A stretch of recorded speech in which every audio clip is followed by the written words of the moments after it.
Youth Congress के अंबरवाड़ीकर, हमारे ज्येष्ठ नेता दिनकर ओंकार साहब, ज्येष्ठ नेता पवार साहब, डुड़स, मेरी बहन थोरात महिला के अध्यक्ष और महाराष्ट्र के समाज कल्याण माजी मंत्री और हमारे ज्येष्ठ नेता हंडोरे साहब कांग्रेस कमेटी में कार्यकारी अध्यक्ष आए, आरिफ नसीम साहब आए। दो लोग यानी जो ग्रास लेवल पर लोग काम करने वाले, माइनॉरिटी समाज का और दलित समाज का नेतृत्व करने वाले, ऐसा वैसा नेतृत्व नहीं करने वाले।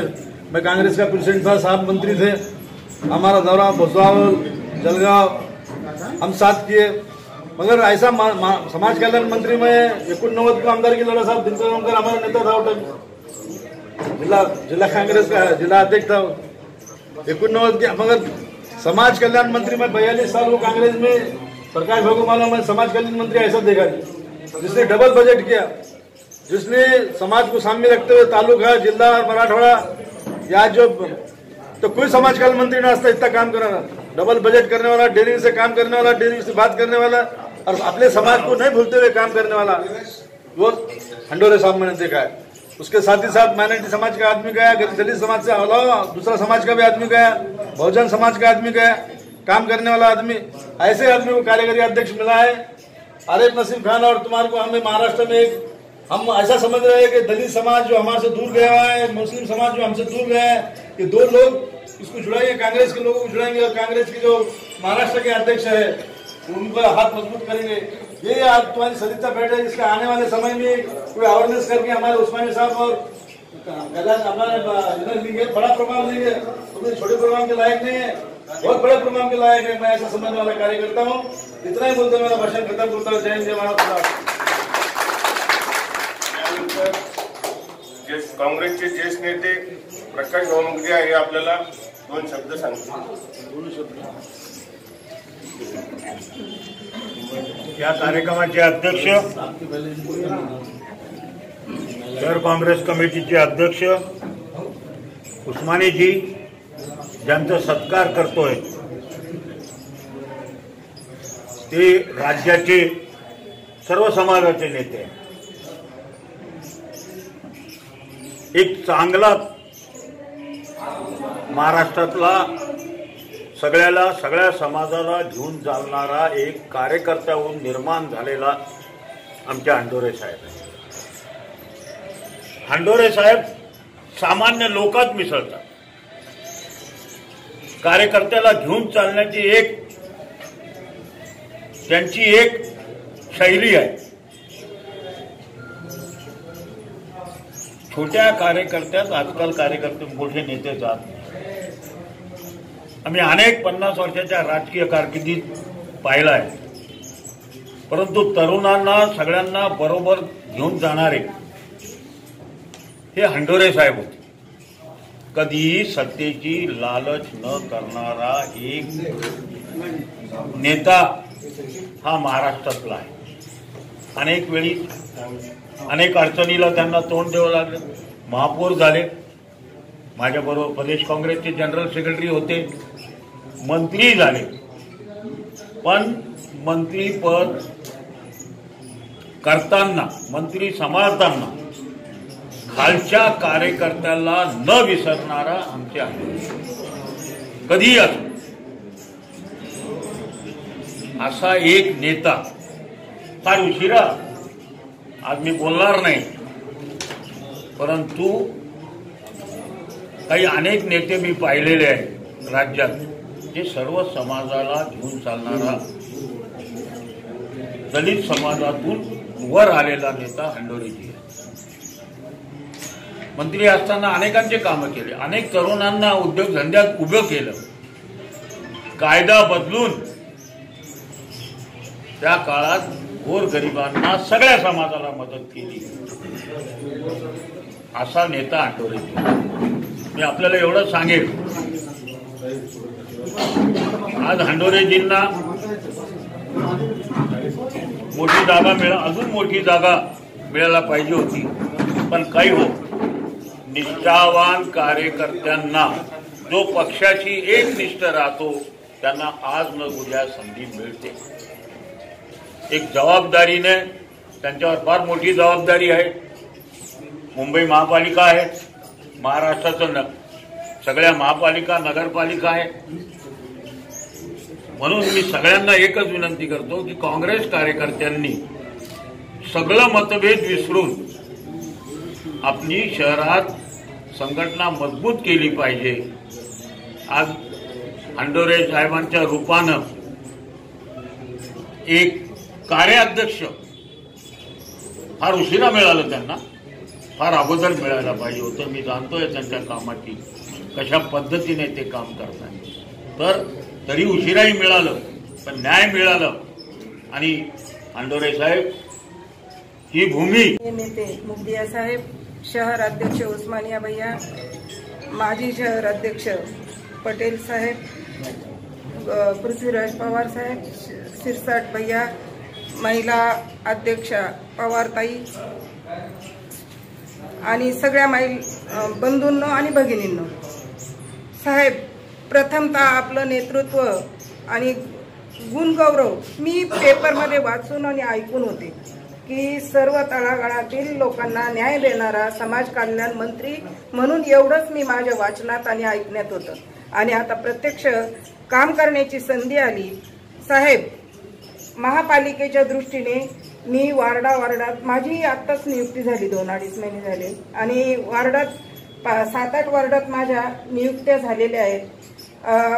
महापालिकेच्या दृष्टीने मी महिला कोण सक्षम आहेत, काय आहेत हे बघून हा उपक्रम राबवित आहे. हळदी कुंकाच्या माध्यमातून आम्ही वार्डात जाण्याचं कारण असल्याशिवाय साहेब जाता येत नाही वार्डात.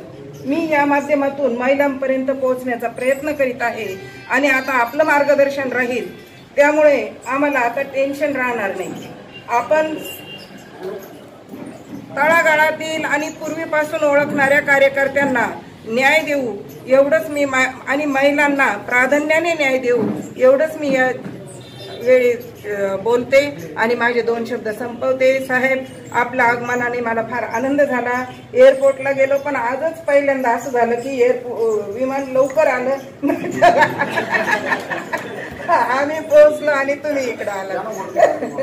तर आपलं नेहमी स्वागत राहील साहेब आणि आपल्या मार्गदर्शनाखाली काम करण्याची संधी मिळेल याचाही अत्यानंद होत आहे. महाराष्ट्र प्रदेश काँग्रेस कमिटीचे कार्याध्यक्ष माननीय हंडोरे साहेब,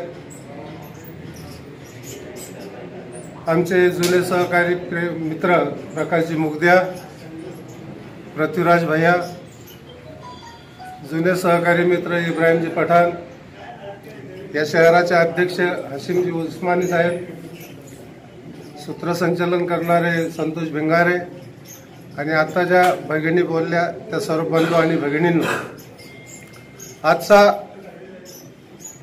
हा अत्यंत महत्त्वाचा आणि हर्षदायी असा आनंदाचा हा कार्यक्रम आहे.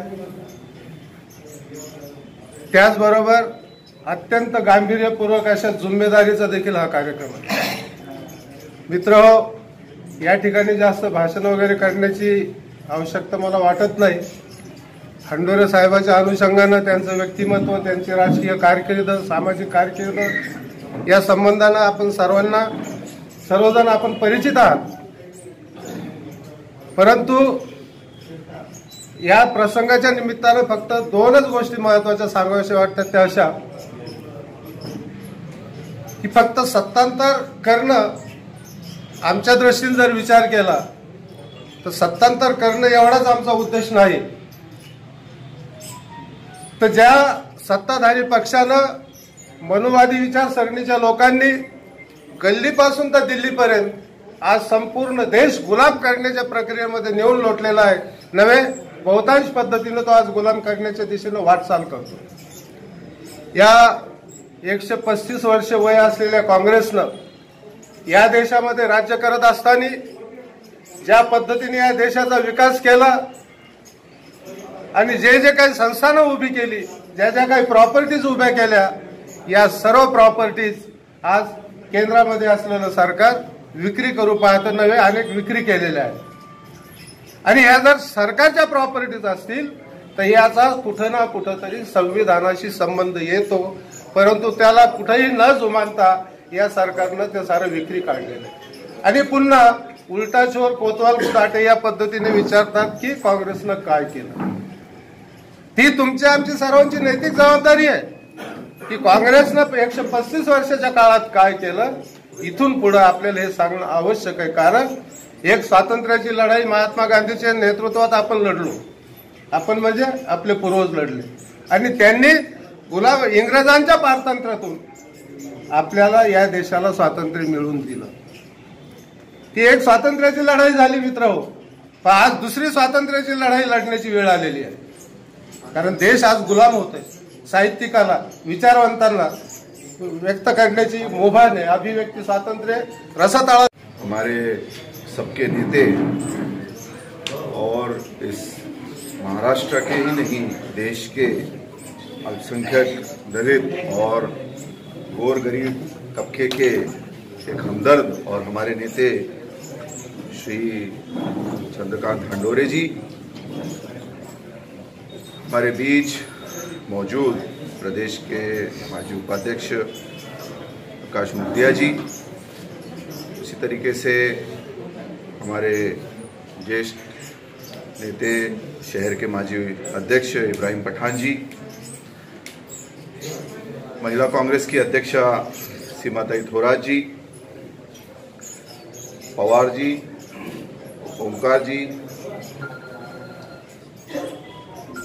अनुसूचित जाति के शहर के अध्यक्ष अरुण शिरसाट जी, मेरे साथ मेरे सहकारी संतोष भिंगारे जी, एम ए अजहर जी, सचिन शिरसाट जी, मिसालताई, राहुल सावंत जी, मोइन हरसुलकर जी, सैयद हमीद जी और सारे यहाँ उपस्थित ज्येष्ठ और कांग्रेस के मोतबर बाइज्जत मेरे साथियों, दोस्तों, आज हम लोगों के लिए एक उत्साह का समय है कि हमारे जो अभी नई बॉडी गठित हुई है महाराष्ट्र प्रदेश कांग्रेस कमेटी की, जिसके लिए मैं विशेषतः धन्यवाद देना चाहूँगा हमारी राष्ट्रीय अध्यक्षा श्रीमती सोनिया जी गांधी और श्री राहुल जी गांधी का, कि उन्होंने महाराष्ट्र में एक नई ऊर्जावान बॉडी का गठन किया है, जिसमें सोशल इंजीनियरिंग का विशेषता काफ़ी ध्यान रखा गया है. मैंने जिनके साथ ऑल इंडिया पे काम किया, ऐसे कुणबी समाज के और ओबीसी के नेता श्री नाना पटोले जी को अध्यक्ष बनाया गया. साथ में उनके हाथ मजबूत करने के लिए सीनियर और युवा दोनों नेतृत्व जोड़ा गया, जिसमें दलित और अल्पसंख्यक समाज और आदिवासी समाज सबका ध्यान रखा गया है. ओबीसी समाज का, जिसमें प्रमुखता ने हंडोरे जी को, मोगे साहब को, आरिफ नसीम साहब को, बसवराज पाटिल साहब को और प्रणीति ताई को, इन सबको उपाध्यक्ष कार्याध्यक्ष बनाया गया है. मुझे पूरी उम्मीद है कि अब यहाँ से कांग्रेस एक नई उड़ान भरेगी, क्योंकि इतने साल देश के लोगों ने कोशिश की अपने मुल्क को आगे बढ़ाने की और इस देश में अमन शांति रहे, लेकिन दुर्भाग्य से पिछले कुछ सालों से कुछ ऐसी घटनाएं देश में हो रही हैं जिसके बारे में हम सबको बहुत संजीदगी से सोचने की ज़रूरत है.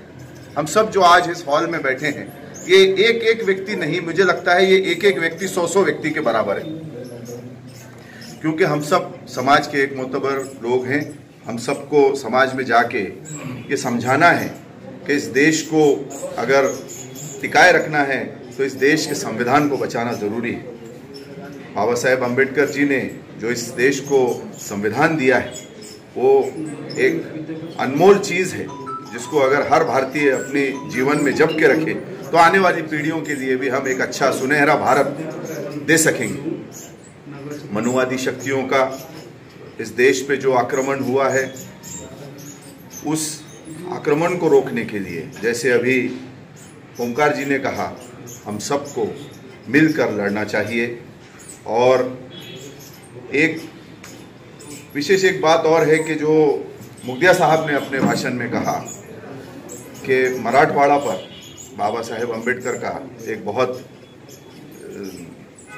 पैनी निगाह थी उनकी, एक ध्यान था इस पर, इसीलिए उन्होंने यहाँ पे ये इंस्टीट्यूशंस कायम किए, क्योंकि ये पिछड़ा इलाका है।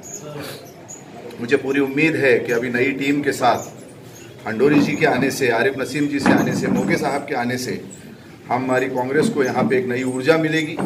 इलेक्शंस जीतना ये तो एक सियासी जमात होने के नाते हमारा काम है कि इलेक्शंस जीते और लोगों के काम करें, लेकिन साथ साथ उस विचारधारा को मजबूत करने की ज़रूरत है। ज़्यादा कुछ नहीं कहते हुए मैं हंडोरे जी का गांधी भवन में फिर से एक बार स्वागत करता हूं और उम्मीद करता हूं कि साहब का मार्गदर्शन हमें हमेशा मिलता रहेगा और यहाँ पे उनके नेतृत्व में, नाना पटोले जी के नेतृत्व में हम जो भी चुनाव आएंगे उसमें सबको साथ लेके, सारे समाजों को साथ लेकर हम आगे बढ़ेंगे और इस शहर को फिर से कांग्रेस का झंडा, इस शहर में सिर्फ महानगर पालिका पे नहीं, संसद में भी, विधानसभा में भी, औरंगाबाद की तरफ से ये कांग्रेस का तिरंगा झंडा लहराना चाहिए। इस बात की मैं गवाही देता हूं और अपने 2 शब्द खत्म करता हूं। धन्यवाद। माननीय शहर अध्यक्ष कांग्रेस कमिटी के उस्मानी जी, कांग्रेस पक्षाचे ज्येष्ठ नेते प्रकाश मुगदियाजी,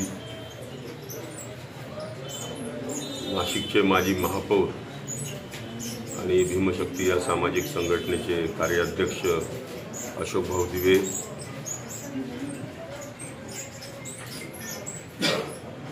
अनुसूचित जाती विभागाचे महाराष्ट्राचे अध्यक्ष सन्माननीय आंबोरेजी, भीमशक्तीचे नेते महाराष्ट्राचे उपाध्यक्ष दिनकर ओंकारजी, माझे सहकारी आणि शहराचे माजी अध्यक्ष सन्माननीय पठाण साहेब, महिला जिल्ह्याच्या अध्यक्षा श्रीमती थोरात मॅडम, पवारबाई, सूत्रसंचालन करणारे संतोष भिंगारे, मराठवाडा भीमशक्तीचे अध्यक्ष सन्माननीय पंडित नवगिरीजी, जिल्ह्याचे अध्यक्ष किशोर यादवजी, सन्माननीय पवार साहेब काँग्रेसचे ज्येष्ठ नेते, सन्माननीय राहुल सावंतजी, माझ्या सोबत आलेले महाराष्ट्राचे संपर्क प्रमुख उनके कांबळेजी, सगळेच ओळखीचे आणि जवळचे परिचित असल्यामुळे मी काय नावं घेत नाही आता। सर्व सन्माननीय मान्यवर पदाधिकारी, सर्व सेलचे पदाधिकारी, उपस्थित बंधू आणि भगिनी, आज परभणीचा दौरा आहे। उद्या नांदेडला पुन्हा कार्यक्रम आहे। मुंबईमध्ये परवा जो आपला पदग्रहण कार्यक्रम झाला, सन्माननीय नाना पटोलेजी यांनी चार्ज घेतला अध्यक्षपदाचा आणि मी 6 कार्याध्यक्ष पदाचाही चार्ज घेतला त्यांच्यासोबत आणि तो कार्यक्रम प्रामुख्याने मुंबईत असल्यामुळे माझे सहकारी नसीम खान आणि मी, आमच्या दोघांवर फार मोठी जबाबदारी होती। मी जवळजवळ 50 बसेस आणि जवळजवळ 30-40 4 व्हीलर वाहनं, बाईक आणि ज्याला जसं मिळेल तसं त्याप्रमाणे हा कार्यक्रम सक्सेसफुल करायचा म्हणून आम्ही दोघांनी खूप प्रयत्न केले। भरभरून माणसं बसमधनं घेऊन अत्यंत जबरदस्त अशा पद्धतीने तो कार्यक्रम केला।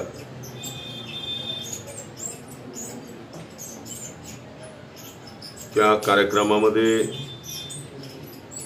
म्हणजे जिथे कार्यक्रम होता त्या ठिकाणी महात्मा गांधीजींनी भारत छोडो आंदोलन ब्रिटिशांच्या विरुद्ध केलं आणि त्याच ग्राउंडवर 1885 ला काँग्रेस पक्षाची स्थापना झाली। त्यावेळेस प्रमुख 72 नेत्यांनी त्या ठिकाणी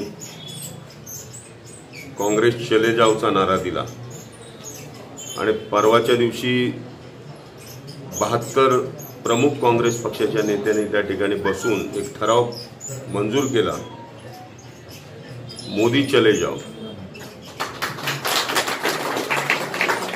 थोडक्यात सहकारी मित्रांनी त्यांचा उल्लेख या ठिकाणी त्यांनी काय काय केलं याबद्दलचा केला.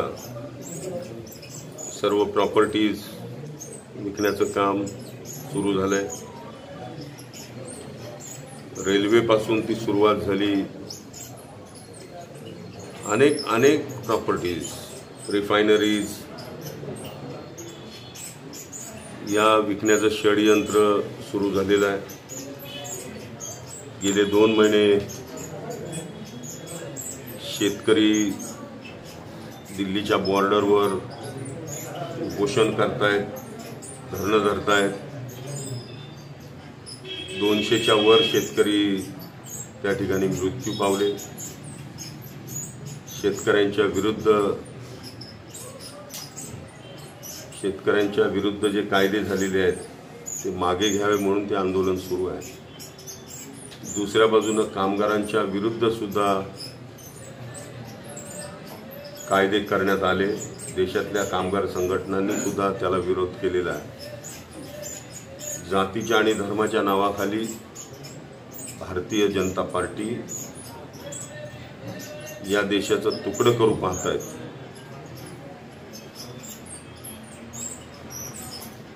असा अत्यंत घाणेरडा प्रकार गेल्या 4-5 वर्षापासून दिल्लीमध्ये सुरू आहे. आणि म्हणून त्या सभेमध्ये मोदी चले जाऊचा नारा दिला गेला, तो योग्यच आहे असं मला वाटतं.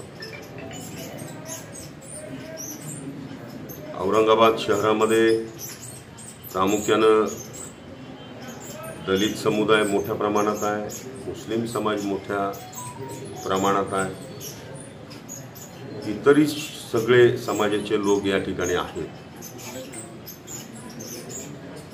दलितांच्या मध्ये फूट आहे, मुस्लिमांमध्ये फूट आहे, इतर समाजामध्ये पण फूट आहे. आणि त्यामुळं पार्टीला नेहमीच धोका निर्माण झालेला आहे. पारंपरिक मतदान हे आता इकडे तिकडे जायला लागल्यामुळे पक्षाची ताकद ज्या पद्धतीनं या शहरामध्ये वाढायला पाहिजे होती, जिल्ह्यामध्ये वाढायला पाहिजे होती, ती ताकद वाढताना दिसत नाही. परंतु आता जनतेलाही कळलेलं आहे की मोदी हे फसवेगिरी करतायत आणि जास्त काळ हे चालणार नाही हे लोकांच्या लक्षात आलेलं आहे. अशा वेळेस आपल्या सगळ्या लोकांनी, काँग्रेस पार्टीच्या सगळ्या कार्यकर्त्यांनी आपसातले मतभेद बाजूला ठेवून पक्ष संघटन मजबूत करणं आवश्यक आहे. आता तर आपल्याला आमच्या भीमशक्ती संघटनेची जोड मिळणार आहे. त्यामुळं ताकदीनं या शहरामध्ये पक्षाचं कामकाज होईल. उस्मानींना धन्यवाद देतो. मागच्या वेळेस मी आलो होतो, या भवनाची हालत फार खराब होती, परंतु उस्मानीजींनी आपल्या स्वतःचे खिशातले पैसे टाकून काही मित्रांच्याकडून पैसे उपलब्ध करून या संपूर्ण कार्यालयाचा कायापालट केला. सगळ्यांना या कार्यालयातनं बसून पक्ष संघटनेचं काम केलं पाहिजे, इतकं सुंदर हे भवन त्यांनी बनवलेलं आहे. या कार्यालयातनं या शहराची जनतेची सेवा व्हावी, सर्व धर्म समभावाचं वातावरण निर्माण व्हावं, सगळ्या समाजातल्या जनतेला सोबत घेऊन हे भवन चालेल. अनेक नेत्यांच्या, कार्यकर्त्यांच्या अनेक तक्रारी असतील, त्याची दखल उस्मानीजी आपण घ्यावी. कार्यकर्ता मजबूत झाला तरच पार्टी मजबूत होते आणि म्हणून पक्षातल्या कार्यकर्त्यांना बळ देणं आवश्यक आहे. ठीक आहे, आता मग आघाडीमध्ये आपलं सरकार आहे, म्हणजे आघाडी आपल्या पार्टीच्या सत्तेमध्ये थोडासा सहभाग आहे. वेगवेगळ्या मंत्र्यांना या ठिकाणी बोलवून त्यांच्याकडून या शहराच्या विकासासंबंधी काही निर्णय करून घ्यावेत की जेणेकरून या शहराच्या विकासाला चालना मिळेल अशा पद्धतीनं काम करावं. कार्यकर्त्यांना जरी मदत नाही करता आली तरी कमीत कमी कार्यकर्त्यांना नैतिक बळ देण्याचं काम शहराध्यक्ष म्हणून आपल्यावरती जबाबदारी आहे. आपली परंपरा सुद्धा थोर आहे. आपले आजोबा त्या काळामध्ये प्रोफेसर होते. वेगवेगळे वाङ्मय त्यांनी लिहिलेले आहेत. वेगवेगळ्या भाषा त्यांना अवगत होत्या. त्या काळामध्ये डॉक्टर बाबासाहेब आंबेडकरांनी मिलिंद महाविद्यालयाची उभारणी सुरू केली होती आणि पारशी भाषेमधला काही भाषांतराचा भाग त्यांना करायचा होता. बाबासाहेबांना कोणीतरी सांगितलं की आपले उस्मानी भाई आपले आजोबा त्यावेळेस पारशी भाषेमध्ये अत्यंत हुशार होते. बाबासाहेबांना कळलं की या शहरामध्ये उस्मानी नावाचे गृहस्थ आहेत, त्यांच्याकडून काय पारशी भाषांतर करून घ्यावं आणि आपल्या आजोबांनी सुद्धा त्या काळामध्ये बाबासाहेबांना या ट्रान्सलेशनसाठी खूप मोलाचं सहकार्य केलेलं आहे. नामांतराच्या प्रश्नावर सुद्धा आपल्या वडिलांनी नामांतराची बाजू घेतलेली होती. अशी एक चांगली परंपरा आपल्या पाठीशी आहे. निश्चितपणे या परंपरेचा वापर आपण पक्ष संघटना वाढीसाठी करायला पाहिजे. प्रकाश मुगदियाजी या शहरातले जुने जाणते नेते आहेत. पठाण साहेब आहेत. आपण सुद्धा या शहरातल्या संघटना वाढीसाठी प्रयत्न करावा. माझे सहकारी दिनकर ओंकार या ठिकाणी आहेत, संतोष पिंगारे आहेत, राहुल आहे. आपण सगळे आहात. काँग्रेस पक्षाला दिनकर ओंकार यांनी सांगितल्याप्रमाणे नुसतं सत्तांतरासाठी मदत नको, तर जो जातीयवाद, जो धर्मवाद, ज्या धर्मांध प्रवृत्तीने या देशामध्ये जो नंगा नाच चालू केलेला आहे त्याला थांबवायचा असेल तर मग सर्व धर्म समभाव असलेलं प्लॅटफॉर्म काँग्रेस पक्षाचा आहे आणि एक वेगळी परंपरा या पक्षाला आहे. या पक्षाला बळ देणं आपल्या सगळ्यांचं कर्तव्य असं मला वाटतं. माझ्यासारख्या कार्यकर्त्याला आमदार बनवणं, मंत्रीपद देणं आणि आपल्याला सगळ्यांना माहिती आहे की मंत्री झाल्यानंतर 5 वर्षामध्ये मागासवर्गीय समाजाच्या उत्थानाचा, सामाजिक असेल, शैक्षणिक असेल, आर्थिक असेल, सगळ्या क्षेत्रामधल्या जनतेला न्याय देण्याचं काम मी 5 वर्षात केलं. काँग्रेस पक्षानं जर मला मंत्री केलं नसतं तर मी हे करू शकलो नसतो. आणि मी आता मुंबईचा प्रभारी सुद्धा आहे. दिल्लीवरूनच माझी नेमणूक झाली. मी काय ते पद मागितलं नव्हतं. दिल्लीहूनच मला कार्याध्यक्षपदी नेमलं. मी काय मागणी केलेली नव्हती. परंतु पक्षाच्या नेत्या सोनियाजी गांधी, राहुलजी गांधी, एच.के. पाटील साहेब यांच्या लक्षात आलं की मागासवर्गीय समाज महाराष्ट्रातला हा काँग्रेसच्या हातातून निश्चित चाललेला आहे. वंचित बहुजन आघाडी किंवा आणखी काही लोकांच्या माध्यमातून या पक्षाचा जनाधार कमी होत चाललेला आहे आणि तो जनाधार पुन्हा वाढीस लागला पाहिजे. म्हणून माझ्यासारखे लोक, आंबोरेसारखे लोक, अनेक आमचे या ठिकाणी नेते बसलेले आहेत. यांना पक्षामध्ये संधी देऊन पक्षाचं संघटन वाढवलं पाहिजे ही भूमिका त्यांनी घेतली. आणि आपल्या सगळ्यांना माहीत असेल की मी एच.के. पाटील आपले प्रभारी जे आहेत दिल्लीमध्ये जाऊन त्यांना भेटलो. मागासवर्गीयांच्या प्रलंबित प्रश्नासाठी त्यांच्याकडे मागणी केली. सोनिया गांधींना त्यांनी निवेदन दिलं. त्यांनी सांगितलं मुंबईमध्ये आपण एक बैठक बोलू. माझे सहकारी आंबोरे, आम्ही सगळ्यांनी मिळून पुढाकार घेतला. यशवंतराव चव्हाण प्रतिष्ठानमध्ये संपूर्ण महाराष्ट्रातल्या प्रमुख दलित कार्यकर्त्यांची बैठक झाली आणि त्या बैठकीमध्ये समाज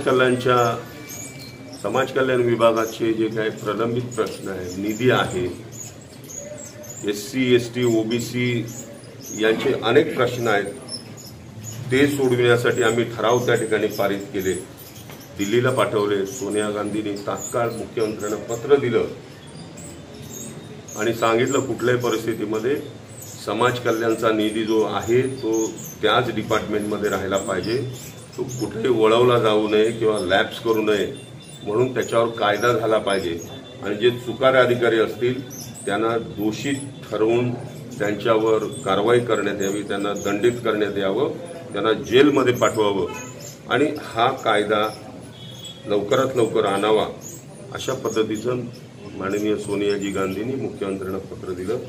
आम्ही सगळे लोक, बाळासाहेब थोरात अध्यक्ष होते, मी आणि आमचे सगळे सहकारी मुख्यमंत्र्यांना जाऊन भेटलो त्या ठिकाणी आणि मुख्यमंत्र्यांनीही आश्वासन दिलं की लवकरात लवकर हा कायदा आम्ही करू. पत्र दिल्यानंतर 8 दिवसामध्ये त्याचा इफेक्ट जाणवला. आदिवासी विभागाला 374 कोटी इमिजिएट शासनाने रिलीज केले आणि आता समाज कल्याणचा कायदा करण्याची प्रक्रिया सुरू झाली. निश्चितपणे आपल्या मागासवर्गीय असेल, मायनॉरिटीज असेल किंवा आपला सर्व धर्म मानणारा हा समाज असेल, या समाजाच्या उत्थानासाठी आपलं सरकार पावलं उचलत आहे. एक OBC मधला डॅशिंग लीडर नाना पटोलेसारखा यंग आज महाराष्ट्राला अध्यक्ष म्हणून लाभलेला आहे. निश्चितपणे विदर्भातला, कोकणातला, मराठवाड्यातला कुणबी समाज जो आहे तो त्यानिमित्तानं आता एकवटला आहे. कारण नेहमीच OBCवर अन्याय होतो.